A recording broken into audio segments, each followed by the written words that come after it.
I'm here to check in. Like it was a goddamn hotel. Oh, sure, The young woman behind the counter chirped. She didn't look much older than my teenage sister. My body was sore, rigid, and agitated. I couldn't even force a smile, and returned any kindness with a sneer as of late. Underneath it all, I felt terrible. But on the surface, I was infuriated by my situation, and at my leg that didn't work anymore.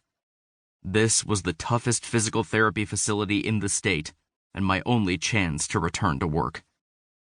Chance, that was not certainty. I'd always wanted to be a firefighter, so that's what I'd become. I'd never had a plan B, or imagined taking a different path, and the thought of having to find one made me want to spit nails across the sign-in clipboard on the counter. Give us one moment, and we'll show you to your room. Her mouth stretched into a smile, and I nodded in response. My family had to take my bullshit, but these people didn't. Somehow, I needed to curb the bad attitude in public. Jack, My sister PJ called from behind me. why don't you sit until they come? Because, I spat out, by the time I get myself in one of those chairs, I'll have to get back up. Again.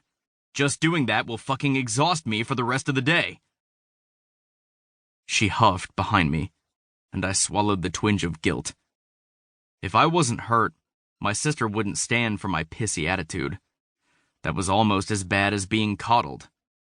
Everyone tiptoed on eggshells around me. Their frustration with me written all over their faces, but their pity prevented them from ever voicing it. The strained dynamic compounded the uselessness I felt with every angry breath I took. "Easy," my dad growled. "Your sister was only trying to help." I swiveled my head to view the disapproval of his ticking jaw. He was the most level-headed, patient man I'd ever known. But I guessed I was, finally, wearing him thin. Me leaving the house for a while would be good for all of us. This place promised the most intensive rehabilitation in the state, and if I had the smallest prayer of getting back on that truck, this was the only place to be. Here you go, Mr. Taylor. The nurse, or whoever she was, stepped away from the desk and strode to a wheelchair in the corner, gripping the handles and rolling it over to me. Your room is all the way at the end of the hall. The therapists will tire you out tomorrow, believe me.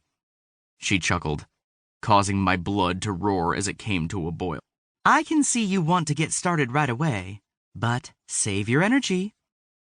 From the corner of my eye, I glanced at Dad's raised brow, his silent command to reel it the hell in and get in the chair. As with everything he'd asked me to do since I was a kid, I complied. I set the crutches along the edge of the desk and hopped in, feeling the eyes of the three most important people in my life burn into my back. Along with the hovering, their worry was palpable, and though they meant well and it came from love, it was stifling as fuck. The trip to my room was silent, my dad carrying my bag and my mother and sister following us. Once the nurse wheeled me over the threshold, she parked me on a slant next to the wall. We'll be in later with your schedule for tomorrow, and I'll go grab your crutches. Dinner trays should be coming soon, and your family can stay another couple of hours if they'd like. Ring the nurse's bell if you need anything. She gave me a warm smile before strolling out of my room. This place is really nice. PJ sauntered over to the window. Maybe they can take you outside or something tomorrow. I won't have time, I snapped back. The doctor told me I'm going to be in hardcore PT all day just to learn to walk again. I couldn't give a shit about the rolling hills anyway. Her short legs marched over to me, her mouth twisted in a sneer. I was just trying to bring out the positive, Jack.